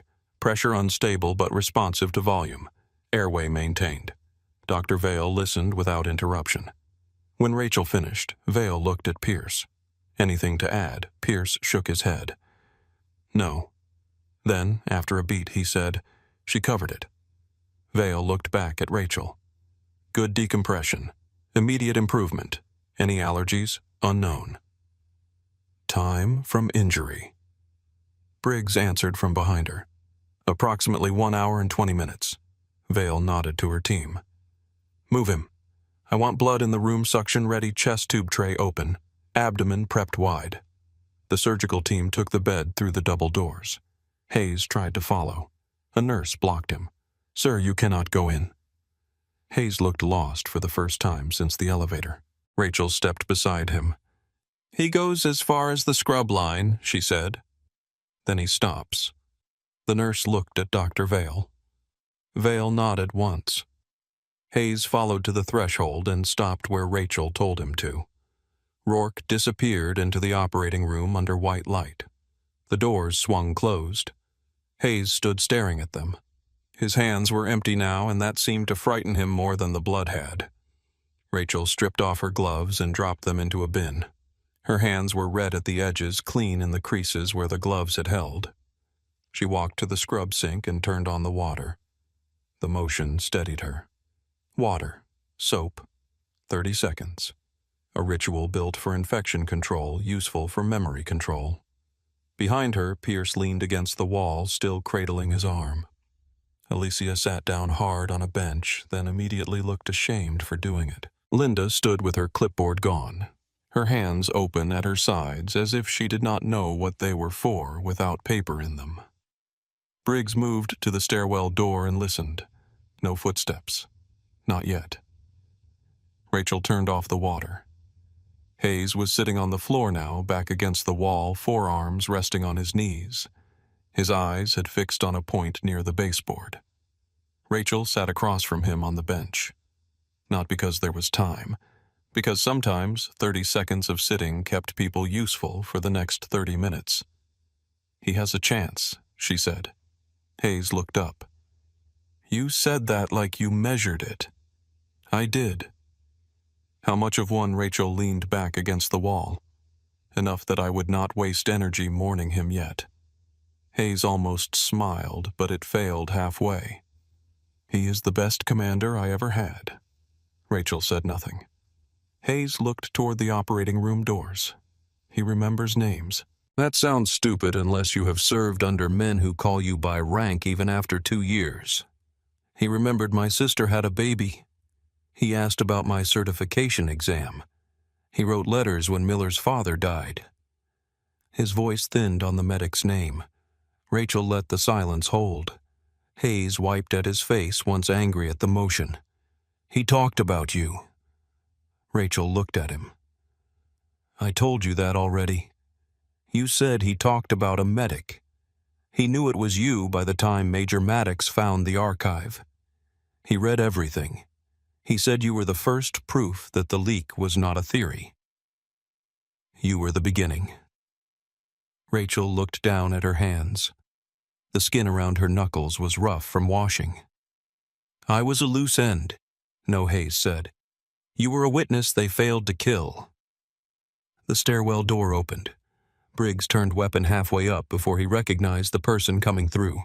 A woman stepped into the surgical corridor wearing dark civilian clothes under a torn winter coat. She was in her late 30s with dark hair pulled back and a bruise forming along the left side of her jaw. One sleeve was ripped at the cuff. Her wrists were marked red where restraints had been cut away. She moved like pain was present but not in charge. Briggs lowered his weapon. "Major Maddox." Rachel stood. The woman's eyes went straight to her. "Rachel Monroe." "Major Claire Maddox," Rachel said. Maddox gave a tired nod. "I would have preferred a calmer introduction." "Most people would." Maddox touched the bruise at her jaw, not gently, more like confirming it had not worsened. "They redirected our convoy after we landed. Boxed us in at the parking structure. I lost 2 agents in the separation. Briggs people found me in my vehicle. Restrained. Yes, by Kessler's contractors, by men paid through a company that will deny employing them by sunrise." Rachel looked toward the operating room. "Rourke is in surgery. Best assessment is he makes it." Something moved across Maddox's face before she controlled it. Relief, grief, and exhaustion all passing through the same narrow doorway. "Thank you." Rachel did not answer. Maddox understood the refusal. There would be time for gratitude if the night survived. "My warrant package is still in my SUV," Maddox said. "Second level of the parking structure. Black government Suburban. Rear passenger compartment. Red folder." Briggs turned. "I can send Kowalski." "I need those documents," Maddox said. "Kessler can be detained temporarily without them, but if this becomes a procedural fight, he will bury us in jurisdiction before morning." Rachel nodded. "He knows that." Maddox looked at her. "Yes. He will try to leave before you have the warrant in hand." "Yes." Briggs touched his earpiece again. This time a voice crackled through the static. "Say again," Briggs said. A broken reply came through. Rachel caught only fragments. West Side, movement, Kessler, alone. Briggs' expression hardened. Kessler broke from the ER.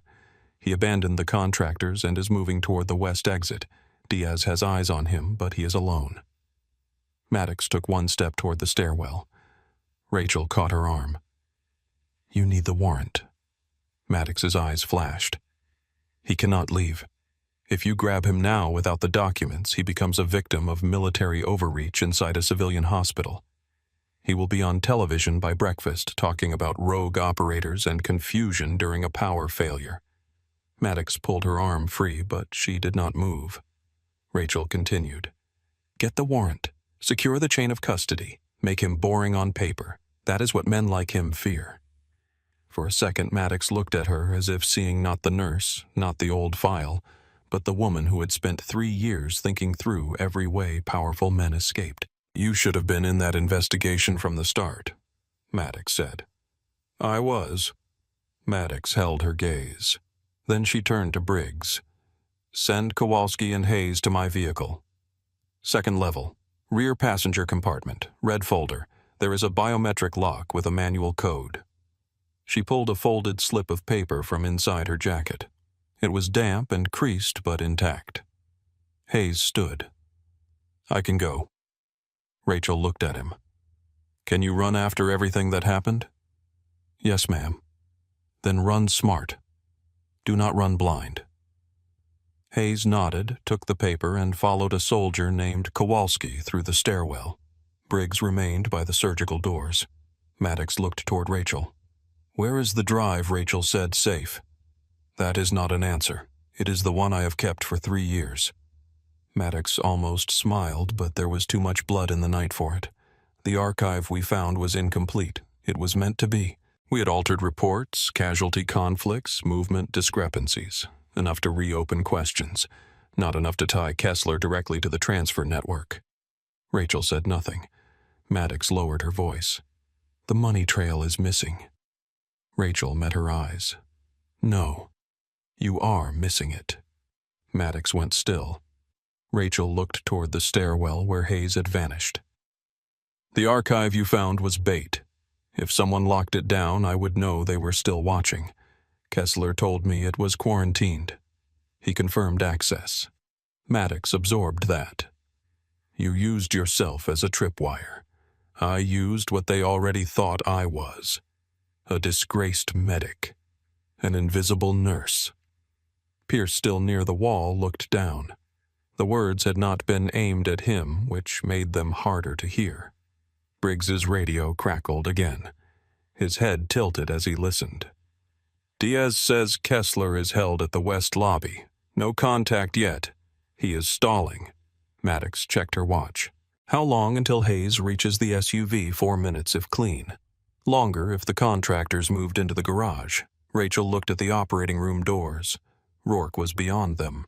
Dr. Vale had him. Rachel had done what she could for his body.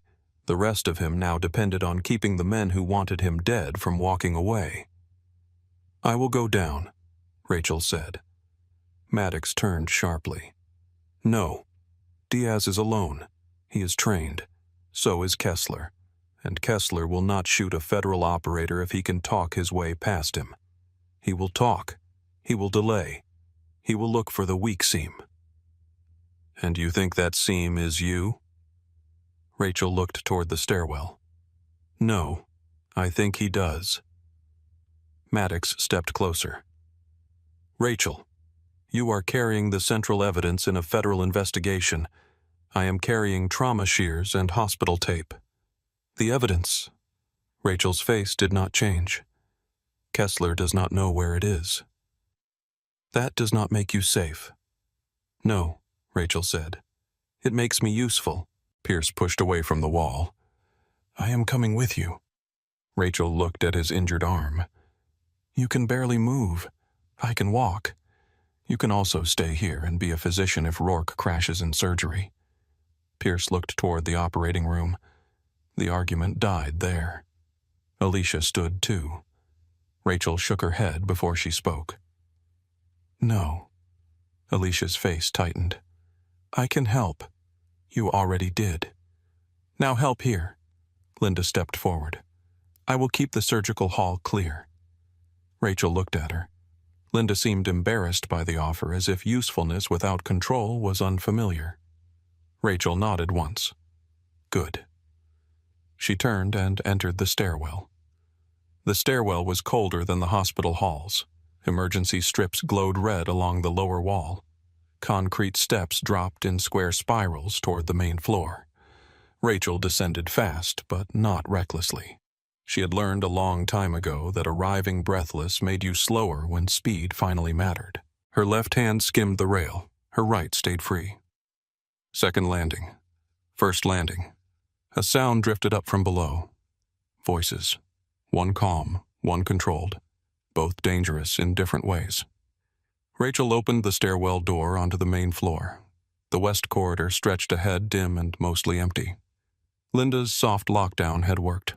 No patients in the waiting room, no families clustered near vending machines, no frightened visitors filming with phones, just abandoned chairs, a tipped magazine, and the pale glow of exit signs reflecting on polished tile. Near the double doors to the ambulance lane stood Diaz, one of Briggs's operators. Dark-haired, steady, positioned with his body blocking the exit, without looking like he was blocking anything.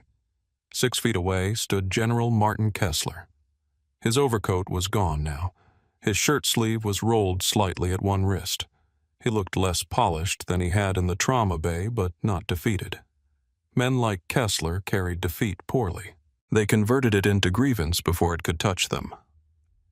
He heard Rachel before she spoke. He turned.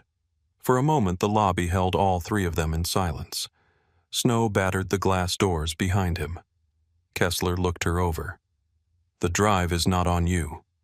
Rachel stopped at a conversational distance. "No. You already transmitted it." "No." His eyes narrowed. "Then you came down here empty." Rachel looked at Diaz. He likes to hear himself solve problems. Diaz did not smile. Kessler's expression cooled. "You always mistook insolence for courage. You always mistook rank for character." His jaw moved once. "You think tonight repairs what happened to you?" "No." Rachel's voice was quiet enough that he had to listen. "Tonight identifies it." Kessler glanced toward the exit. Rachel saw the calculation. Distance to doors. Diaz's angle. Time until Maddox arrived. Possible cameras. Possible witnesses. He was not looking for victory anymore. He was looking for a version of loss he could manage. "You were never important enough for this much trouble," Kessler said. Rachel let the words pass. That was the thing about old weapons. Once you saw how they were made, they stopped cutting the same way. "Then leave," she said. He looked at her. "Walk through those doors. Tell the first camera you find that a retired general came to a civilian hospital during a blackout to visit an old subordinate while his former unit commander was in surgery upstairs." Kessler's eyes hardened. "Careful. Say Major Maddox invented the investigation. Say Colonel Rourke shot himself in the chest. Say I forged records from accounts I never had clearance to see. Say all of it." She stepped half a pace closer. "But do it under oath." For the first time, something like hatred showed plainly on his face. Rachel's phone rang. The sound cut through the lobby with obscene normalcy. Rachel did not reach for it at once. Only 2 people called her personal phone this late. One was Megan. The other was no one. Kessler watched her face and understood he had not caused the sound, but he might still benefit from it. Rachel took the phone from her pocket. "Megan Monroe," she answered. "Megan." There was breathing on the line, shaky, close to the microphone. Then a man spoke. "Rachel Monroe." Rachel's body went still. Kessler saw it. Diaz saw it. The man on the phone had a low voice, young enough to be reckless, old enough to have done harm before. "Your sister is sitting in a black SUV on the 3rd level of the parking structure. She is scared but alive." Rachel looked through the glass doors toward the dark shape of the parking garage beyond the ambulance lane. "Let her speak." A rustle. Then Megan's voice, thin and breaking. Rachel closed her eyes for half a second. When she opened them, everything in her had narrowed to a point. "I am here. I am sorry. I was leaving school. He said there had been an accident. You did nothing wrong." The man returned. "Come alone. No soldiers. No Major Maddox. No evidence transfer. 3rd level, north stairwell. 3 minutes." Rachel looked at Kessler. He was watching her with a new expression. Not surprise, exactly. Recognition. This was not his move. That meant there was someone above him still pushing pieces across the board. Rachel spoke into the phone. "Who gave the order?" The man laughed softly. "You are not in a position to ask questions. Then tell Victor Hale he sent the wrong man." Silence. Not long. Enough. The line went dead. Kessler's face had gone very still. Rachel lowered the phone. "You were not the top." He said nothing. Rachel nodded once as if a final lab result had just returned. "Victor Hale." Kessler's eyes flickered despite himself. Diaz stepped forward. "Ma'am." Rachel looked at him. "Hold him. You cannot go alone. I am not asking permission." Diaz's jaw tightened. "Briggs will skin me alive. Then keep Kessler here so he has something else to do." She turned toward the ambulance lane. Kessler called after her. "Rachel." She stopped, but did not look back. "If Hale has your sister, you cannot control this." Rachel looked over her shoulder. "No," she said. "But he thinks I will panic." Then she stepped through the double doors into the snow. Cold struck her face with clean violence. For 1 second, the hospital disappeared behind the blur of white. The ambulance lane was empty, its pavement glazed with ice, its yellow lines shining under the emergency lights. Snow moved sideways across the lot, blown hard between the hospital and the parking structure. The Blackhawks were still above one on the roof. One a dark shape beyond the upper deck's rotors, slowing now but not silent. Rachel crossed the ambulance lane without running. Running told people where your fear was. She moved fast enough to cover ground slow enough to think. Her shoes slipped once on the painted curb. She caught herself against a steel post, felt the cold metal bite through her palm, and kept moving. The parking structure rose ahead in stacked concrete levels, half lit, half shadow. Its north stairwell door hung slightly open. That was not carelessness. That was an invitation. Rachel entered with her right hand free and her left near the trauma shears in her scrub pocket. The stairwell smelled of wet concrete exhaust and old cigarette smoke. The red emergency strip along the wall gave just enough light to see the next landing, never enough to trust it. She climbed. First level. Second. She heard nothing above her at first except wind moving through the open sides of the garage. At the landing between the second and third levels, she stopped. A sound came from above. Megan crying quietly. Rachel closed her eyes for half a breath, then opened them and continued. The third level was nearly empty. A row of cars sat under weak lights, their roofs dusted with snow that blew in through the open concrete rails. A black SUV idled near the far wall. Its headlights were off. Exhaust curled from the tailpipe in pale ribbons. Megan sat on the ground beside the rear tire. Her wrists were bound in front of her with plastic ties. Her coat was open. Her hair stuck to her damp cheeks. She was alive. A man stood behind her with a pistol held low beside his thigh. He was in his 30s, square-built, wearing a dark jacket and the alert, unhappy expression of someone who had expected the job to feel cleaner than it did. He was not Kessler's kind. Kessler gave orders from rooms with carpets. This man got cold hands doing what those orders required. Rachel stopped 20 feet away. "Megan," she said. Megan lifted her head. Her face broke. "Rachel, look at me. I am sorry. You did nothing wrong." The man shifted the pistol. "Stop there." Rachel stopped. She looked at him, not at the gun. People with guns liked to know the gun was seen. Rachel had seen it. She did not need to flatter it. "What is your name?" He frowned. "That does not matter. It matters to you. Not tonight." Rachel watched his grip. Too tight. Finger close to the trigger but not settled. He had training, but fear had entered the muscles. "You military police?" she asked. His eyes narrowed. "Why your stance? Your haircut? The way you keep checking your left side like you are used to wearing a badge there?" He did not answer. Rachel took that as confirmation. "Megan is cold," she said. "Her breathing is too fast. If she passes out, she becomes harder to move. You do not want that. Do not come closer." "I did not ask to." Rachel shifted her eyes to Megan. "Breathe in through your nose. Count 3. Out through your mouth. Count 5. Megan tried. The first breath broke. The second held longer. The man snapped. "I said stop talking to her. She is my sister. She is leverage." Rachel looked at him then fully. "No.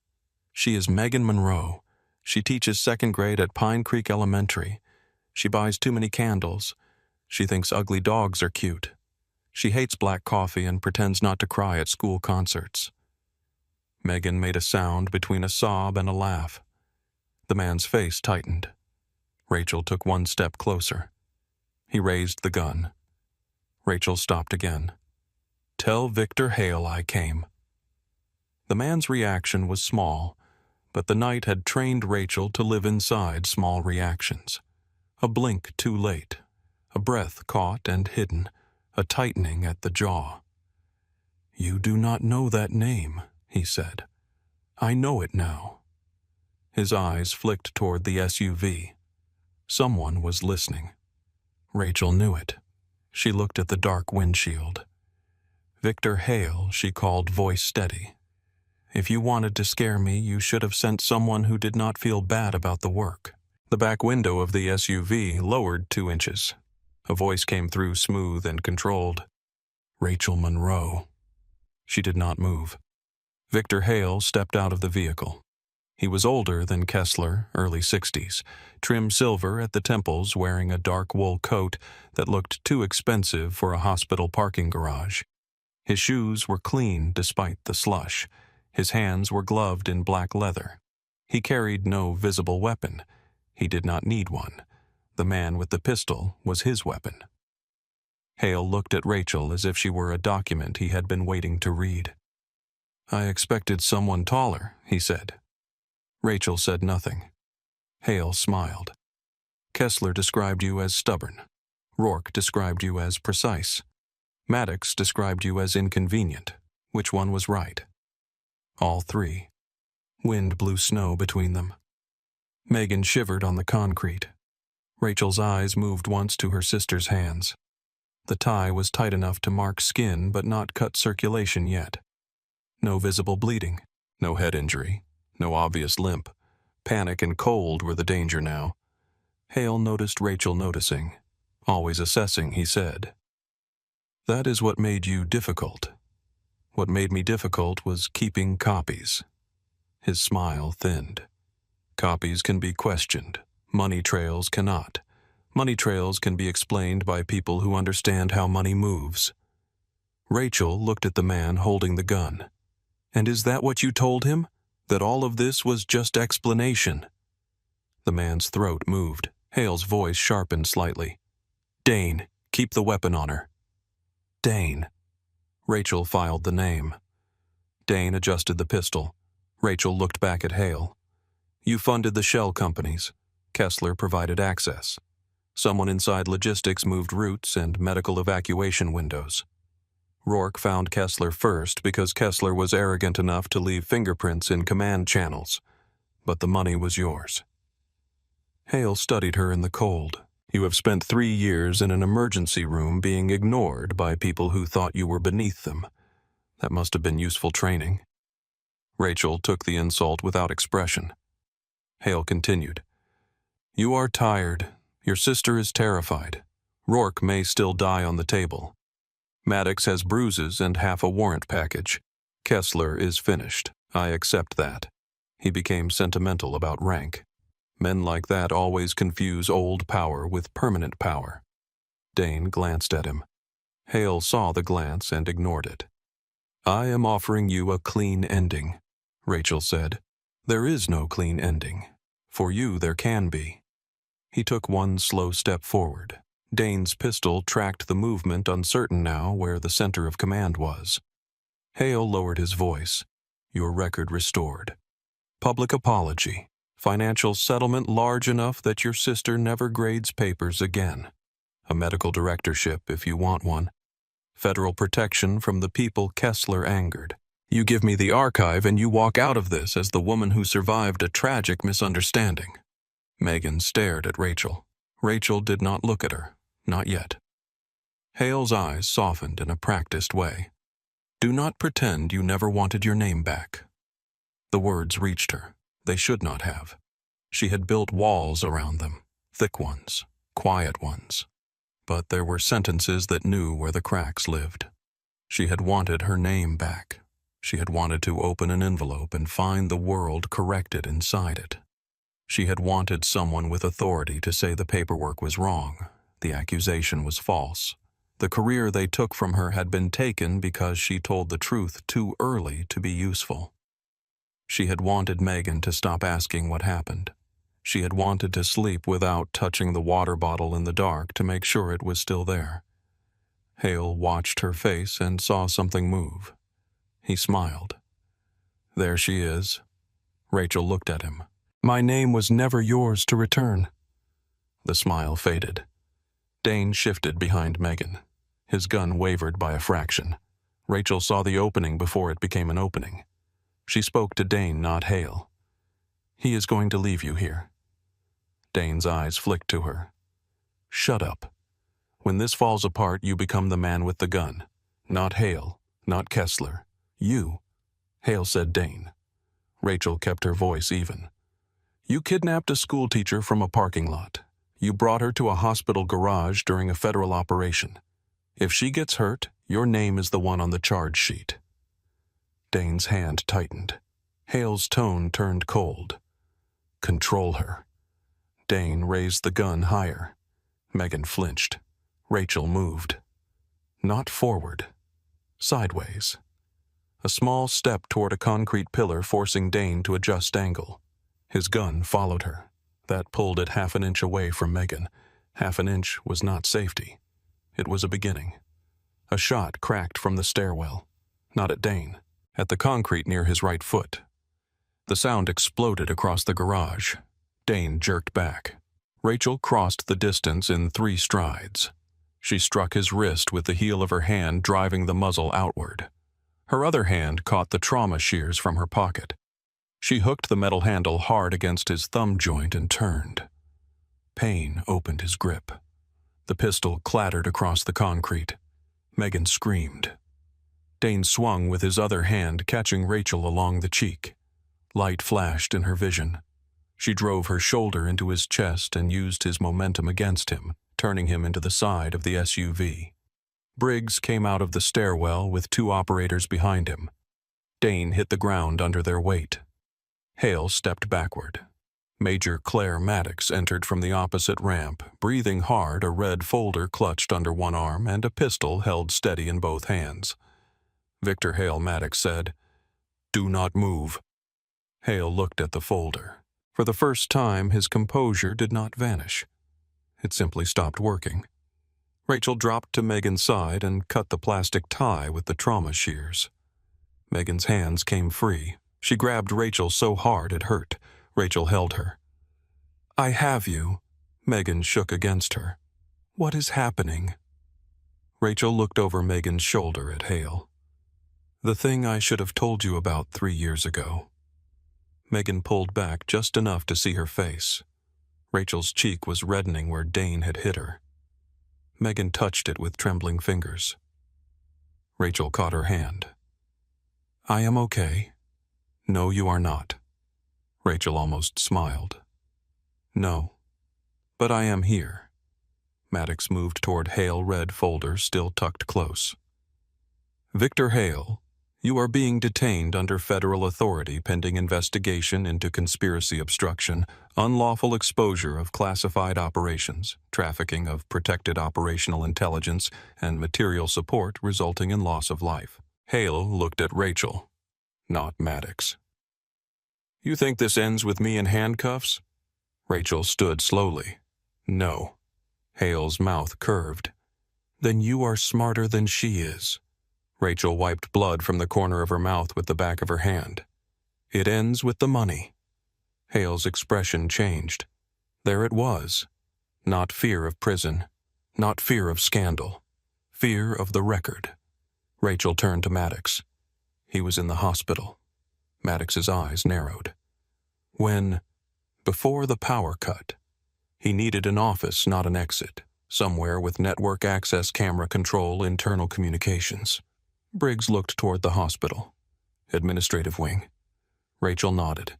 He did not cut the lights to get inside. He cut them so everyone would look at the ER while he moved upstairs. Hale said nothing. Maddox took that silence as confirmation. She gestured to one of Briggs' men. "Secure him." The operator cuffed Hale. Hale did not resist. Men like him understood the value of appearing calm in the first photograph. Rachel helped Megan stand. Her sister's legs shook. "You can stay with Briggs," Rachel said. Megan gripped her sleeve. "No. Megan. No. I spent 3 years not knowing what door you were locked behind. I am not standing in another hallway while you go through one." Rachel looked at her sister. The argument rose automatically, then died. "Stay behind me." Megan gave a short laugh that broke at the edges. "I have been doing that my whole life." They crossed back to the hospital through blowing snow. Inside, Silverpine felt changed, not quieter, but exposed. The red emergency lights still burned in some corridors, though full power had begun to return in patches. Nurses moved patients away from windows. Security guards stood near stairwells with faces that said they had joined a story too late to understand its first act. Linda Carver was at the surgical floor doors when Rachel returned. She looked at Megan, then at Rachel's bruised cheek, then at the blood on her scrubs that belonged to too many people. "Colonel Rourke is still in surgery," Linda said. "Dr. Vale sent word. Bleeding source found. Spleen ruptured. Liver nicked but controlled." Rachel closed her eyes for 1 second. When she opened them, Pierce was there too. His right arm had been placed in a sling. Someone had cleaned the blood from his face. He looked less like an attending physician now and more like a man who had survived his own arrogance and did not know where to put the remains. "She asked for you," Pierce said. "Vale." He nodded. "Before you go in," Maddox said behind Rachel, "I need the archive." Rachel looked at her. Maddox held the red folder against her chest. "I have the warrant. I have recording agents. I have chain of custody ready. But I need the evidence before Hale's attorneys start moving." Rachel turned toward the nurse's station. Her work bag had been retrieved from her locker and placed on a counter under Linda's watch. Beside it sat the stainless steel water bottle. Dented. Ordinary. Pale blue sticker with RM written in black marker. Linda stared at it. "I kept that in the break room twice," Linda said quietly. "I moved it out of the way to make coffee." Rachel picked up the bottle. "Nobody steals a nurse's water bottle," she said. "They just ask her to refill everyone else's." Megan stared at the bottle. "That is it. Part of it." Rachel twisted the cap, then pressed her thumb beneath the dent near the base. Something clicked softly. The bottom loosened by a hairline seam no one would have noticed unless they already knew it existed. She removed a thin, waterproof capsule. Inside was a micro SD card sealed in clear resin wrapped beside a strip of paper so small it looked blank until Rachel held it under the desk light. Maddox stepped closer. Rachel did not hand it over yet. "The digital archive contains the full financial transfers. 11 months, 3 shell accounts, vendor codes tied to medical supply routes that never received supplies. The printed strip contains account numbers, routing signatures, and the comparison key for the altered after-action reports." Maddox's face had gone still. "You had the comparison key?" "Yes. The archive we found was useless without that. It was not useless. It brought you here." Maddox looked at her for a long moment. Then she nodded to the agent beside her, who began recording. "State your name." Rachel held the capsule in her palm. "Rachel Ann Monroe, State what you are transferring. A waterproof micro SD card containing copied financial records, altered military after-action reports, casualty report discrepancies, and routing signatures connected to compromised classified operations.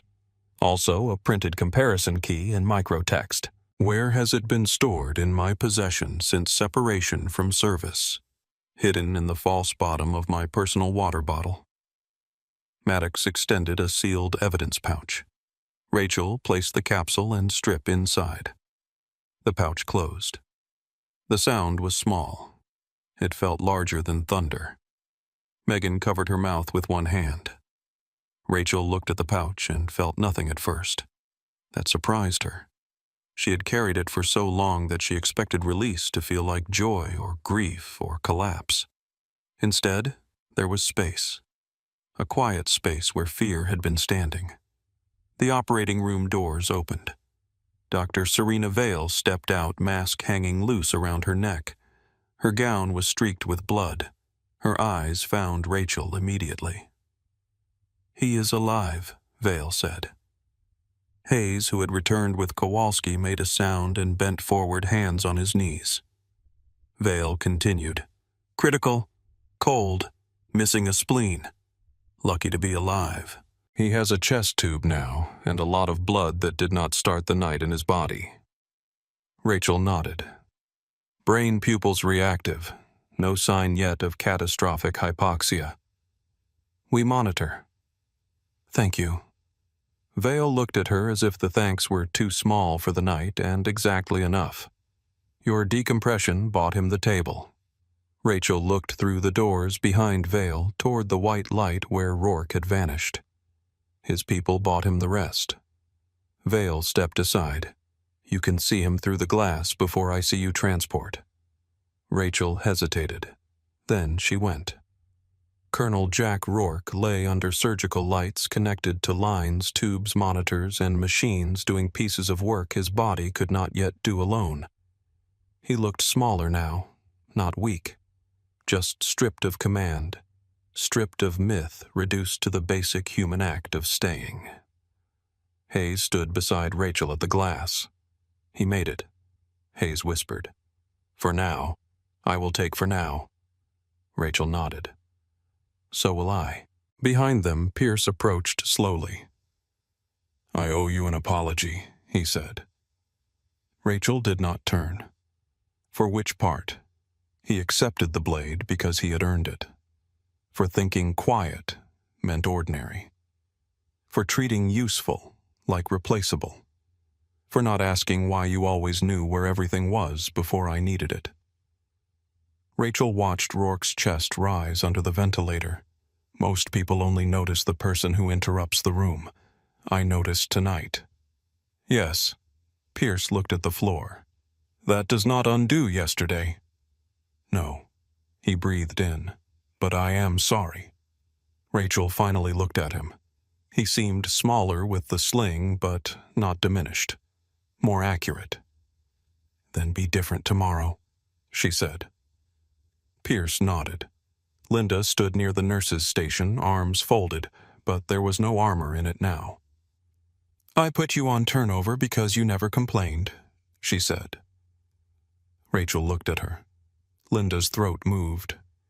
"And because when you handled the floor, things did not fall apart. I let that become convenience." Rachel said nothing. Linda looked at the water bottle, then at the evidence pouch now in Maddox's hand. "I never saw you." Rachel's face softened, but only slightly. "No. You saw the work." Linda absorbed that. For once, she did not defend herself. Morning came slowly. The hospital regained full power at 5:42 a.m. The emergency lights blinked off one corridor at a time. Police arrived. Federal agents filled administrative offices. Victor Hale was taken out through a service entrance with his head high and his wrists secured. Martin Kessler was removed from the west lobby in a separate vehicle, silent now, no rank left in the air around him. The Black Hawks lifted from Silver Pine as dawn broke pale over the mountains. Rachel stood outside near the ambulance bay with Megan beside her, both wrapped in hospital blankets. Snow had stopped. The city looked scrubbed raw. Megan leaned against her shoulder. "Someday was tonight," she said. Rachel watched the last helicopter turn east. "Yes. Are you going to disappear again?" Rachel looked at her sister's wrists red where the ties had been. She looked at the hospital doors, at the place where she had spent 3 years letting people mistake survival for emptiness. "No." Megan rested her head against Rachel's shoulder. "Good." 3 weeks later, Rachel returned to Silver Pine Regional to empty her locker. The hospital had changed in ways that mattered and ways that did not. The floors still shone. The vending machine still made too much noise. Someone had already jammed a drawer in the medication cart. People still got sick without regard for staffing. But when Rachel walked through the ER, conversations dipped and softened. Alicia saw her first. "Rachel." Rachel smiled. "How are the chest seal kits checked twice?" "Good." Linda came out from behind the station. For once, she did not hold a clipboard. "Your locker is still there." "I know. We did not clear it." "Thank you." Rachel opened the locker. It looked small or empty. A spare scrub top, a hair tie, an old badge reel, a folded note from Megan reminding her about Sunday soup. She placed the items in a paper bag. Pierce found her at the end of the corridor. His sling was gone. His arm still moved stiffly. "Major Maddox called," he said. "Closed hearing starts next month." Rachel nodded. "She told me. She also said they offered you a position. Medical response consulting. Federal, sometimes. Dangerous." Rachel closed the locker. "Sometimes." Pierce looked as if he wanted to say be careful, then understood that careful had never been the issue. Instead, he said, "Rourke is awake." Rachel looked at him. "Talking, mostly complaining. Dr. Vale says that is a positive sign." Rachel's mouth moved into the smallest smile. Pierce handed her an envelope. "He asked me to give you this." Rachel took it, but did not open it. Not yet. At the exit, she paused beside a supply cart. A new nurse was trying to organize a chest tube tray, frowning at the clamps. Rachel set her paper bag down. "Put the clamps where your hand reaches first," she said. The nurse looked up, startled. "What?" "In a crisis, your body goes where memory lives. Do not make your hands search." The nurse nodded quickly and rearranged the tray. "Thanks. Are you coming back?" Rachel looked around the ER, the room where she had been invisible, the room where blood had told the truth, the room where helicopters had come through snow to drag her past into the open. "No," she said. Outside, the Colorado morning was bright and cold. Rachel stepped into it carrying a paper bag, an unopened letter, and nothing hidden. A helicopter passed far overhead. This time her body did not flinch. She looked up until it crossed the sun. Then Rachel Monroe kept walking.